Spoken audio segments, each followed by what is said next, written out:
You're watching Drakewing Gaming. Enjoy the video. Hey guys and gals, now we're here from Drakewing Gaming, sitting on Twitter, the Gaming Drag. Today I'm coming back at you with a Let's Play episode of Polar Night. So let's go ahead and jump right back into it, shall we? Alarm chain, you were up, and let's go. As I got dressed, I could hear Joseph and June talking from the far side of the mess hall, huddled together and talking in hushed tones.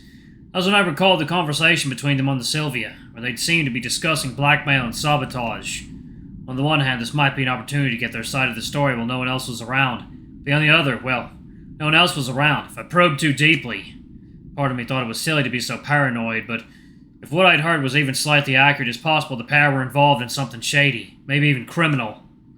Maybe I'd be better off waiting until they were separated. Talking to one of them might be more fruitful than trying to interrogate them both.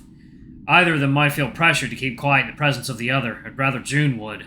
I wouldn't imagine Joseph being pressured by anyone. That said, I'd seen him back at the Sylvia almost in tears. I'd imagine that's a sight few others could claim to have seen. Underneath that granite facade, he clearly had a heart. I decided confronting them now was a bad idea. I'd rather wait till I could speak to one of them alone. With nothing left for me here, I decided to take a look around the ship. Where do I go? What'll it be? Let's go. The bridge.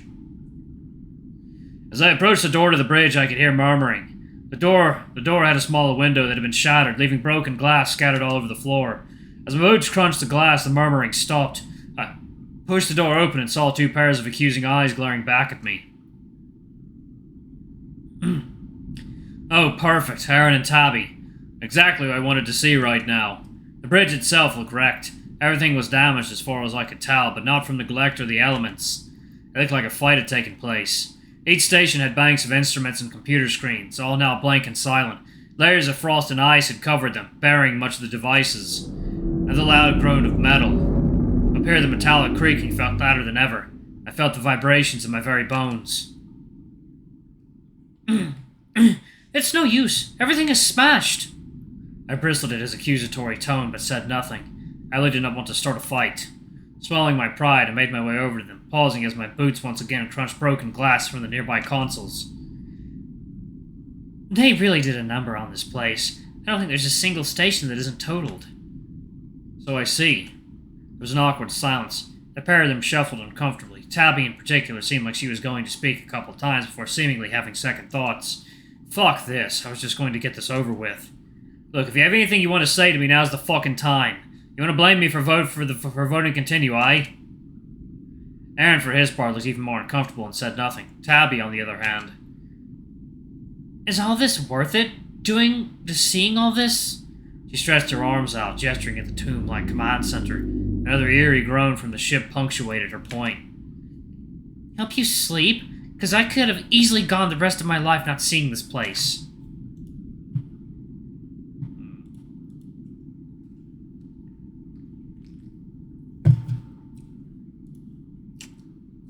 That isn't fair. You think I wanted this to happen? Who cares what you wanted?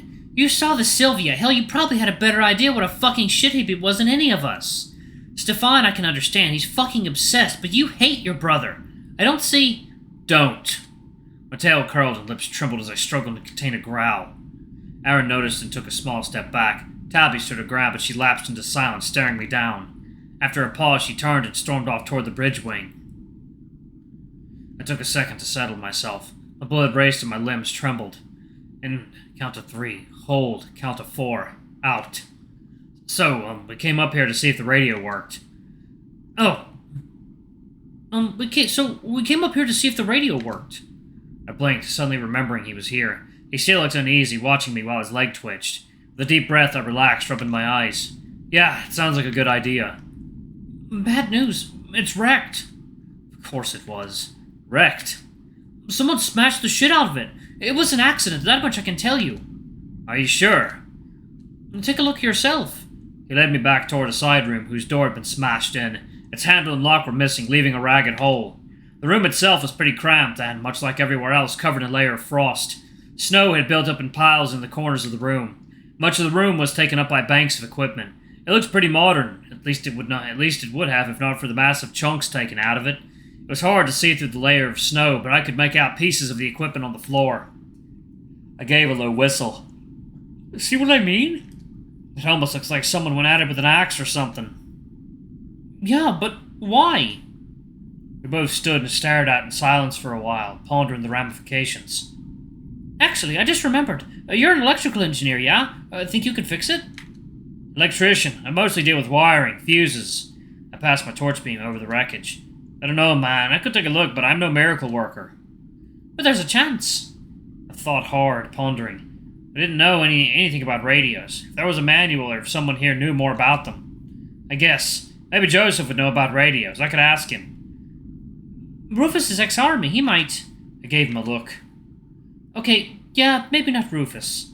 If I needed help fixing a machine gun, maybe, but this strikes me as a little out of his wheelhouse. In any case, it's something to keep in mind. Besides, it needs powering. Batteries? Well, that or the mains, but I doubt the generator is in much better condition. Again, Joseph might know more. I think after the Sylvia, no one is going to be reassured with him having a hand in fixing anything. Can't argue with that. Tabby, however.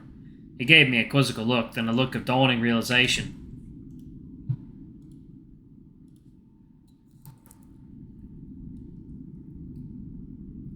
Man, I really don't like how that background sounds like breathing. That does not inspire confidence. Oh, of course, she's a mechanic. Kinda hard to ask. Although, given our argument earlier, there was a non-zero chance it absolutely could hurt. Tabby was staring out the bridge window, the wing window. From here I could make out the deck of the Aran, coated in snow. It was the first time I could see the Aran from this angle. If I hadn't already seen her state from the inside, she'd almost look functional. Tabby didn't react to our approach, coldly staring off into the distance. Tabby! She didn't move, but she did grunt in acknowledgement. We were thinking if Garrett could fix the radio. And if you could fix the generator, we might get a message off. She was quiet a moment before turning to look at me with a strangely quizzical expression. Do you really think you could fix it? I can't promise, but I suppose I could try. Without power, it's a moot point anyway. I've thought about it, but a generator for a ship this size is probably more electrical than mechanical. Besides, it's more complex than anything I've worked on before. I fix cars, not giant ship engines. Her tone sounded a bit defensive, like she was looking for excuses. I understand that, but do you think you could try? If it's a no-go, then we can think of something else, but if we could get main power, it would make a lot of stuff easier, right? I mean, at least we might get lights on, right? I nearly strained myself, resisting the urge to strangle him. I honestly couldn't tell which of the pair had less tact. At least Tabby was deliberately an asshole. The scowl she gave him seemed to clue him in. What I meant to say... Shut it. I'm scared of the dark, so naturally I'd be all in on going in the deepest, darkest part of the ship. Crawling under the machine there and fucking around with nothing but a flashlight. Isn't that what you're asking? Both exchanged looks. Maybe to either of us with the right knowledge it would have been daunting, but for someone petrified of the dark it was a nightmare scenario. I'm not asking you to do anything you don't want to. I'm just asking if you'd be willing to try, that's all. I don't see a difference, Garrett. She looked away, hugging herself, scraping the floor with a hoof absently and biting her lip. I saw Aaron shift beside me, and he gave him my best shut up look. I'll think about it, okay? No promises. I nodded, pleased to have at least gotten that much. With nothing left to do here, I gave both of them a curt nod and turned to the stairs leading back down. Where do I go? Cabins. The crew cabins were spread across 2 decks. Some looked normal, almost untouched by time. Others were trashed, the doors smashed in or hanging off hinges while the contents of the rooms were in disarray. My stomach clenched as I realized Connor's cabin was somewhere here, the place he'd spent his final days. There was no names on any of the cabins, only numbers.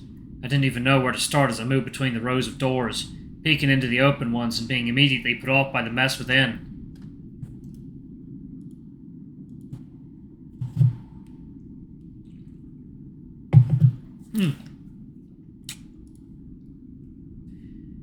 It had been 9 years since I'd seen him. He'd have been 29. If I even found his body, would I recognize it? Even after 2 years, he'd probably be pretty well preserved. I felt nauseous just thinking about it. I saw what looked like dark stains on some of the walls, maybe old blood stains.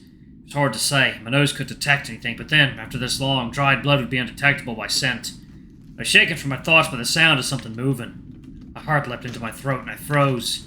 Swallowing, I crept closer. I realized it was someone rifling through drawers. It Sounds of cupboards being opened and ransacked.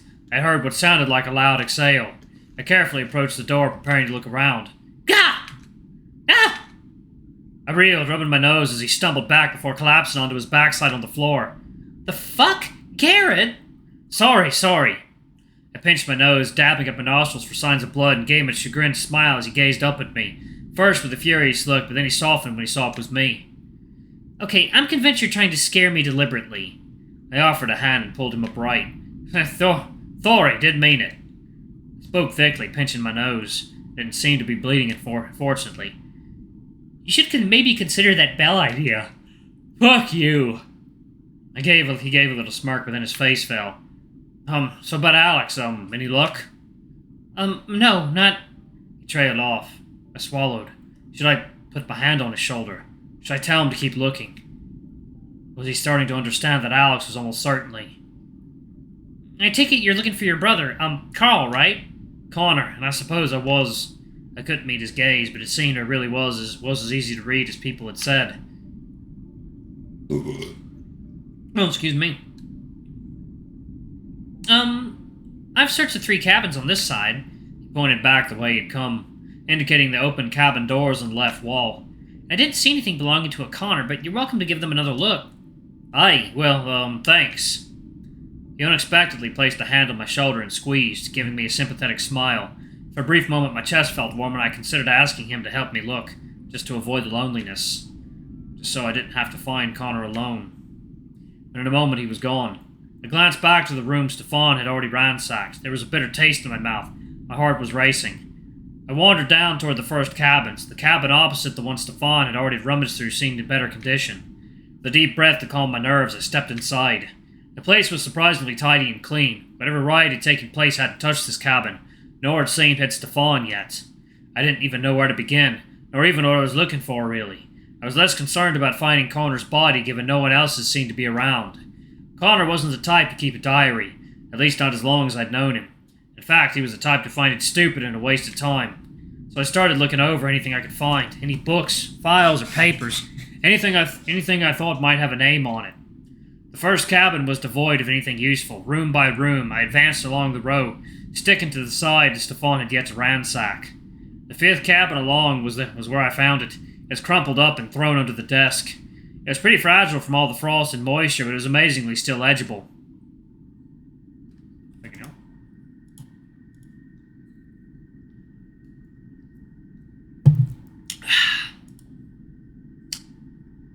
We drinking tonight? See, that glitch in the GPS was unacceptable. You forced my hand in taking the beacons offline. I don't know if you've been speaking to Hagen behind my back, but any further glitches I know who to look for. You're in this as much as we are. Destroy this note. I'm keeping an eye on you. It took a moment for me to absorb what I was reading, but then it struck me like a brick to the face. See, Connor. Was this a threat? Blackmail? Connor was a mechanic. Would he be involved with the GPS? Questions whirled in my mind to the point I didn't hear a voice pipe up from the door until it was right behind me. Garrett? I jumped, clutching my chest. Stefan was watching me with a concerned look. You okay? You seem to be really focused on something. Yeah. Without thinking, I slipped the note in my pocket as suddenly as I could. I thought I saw Connor's name on something, but it turned out to be nothing. Stefan gave me an odd look, his eyes glancing past me to the desk. It was completely bare. Right. What about you? Any, wanted to get off the topics quickly, but I nearly blurted out any look, as though discovering his brother's corpse was a jackpot or something. I gestured pathetically, imploring him to understand my meaning. Alright, y'all, I'm going to pause it right there. Thank you all so much for watching. Don't forget to like, comment, subscribe, ring that notification bell, and check out our Patreon if you can. It always helps. Before I go, I'm going to give a quick shout out to our lovely bronze tier patrons. Thank you all for what I do for the channel. We greatly appreciate your support. Thank you to our silver tier patron, Cade Silver. Thank you going above and beyond. It's greatly appreciated. Thanks to our 3 gold tier patrons, Zeke, Toby, and Blue Alpha Wolf. Y'all are awesome. We love you. Thank you for subbing to all Ultimate Tier. Anyway, if y'all want to get your names in the credits, get access to all of our Not Safe for Work contents as little as $5. Alrighty, I love you all, and I'll see you all in the next video. Bye-bye!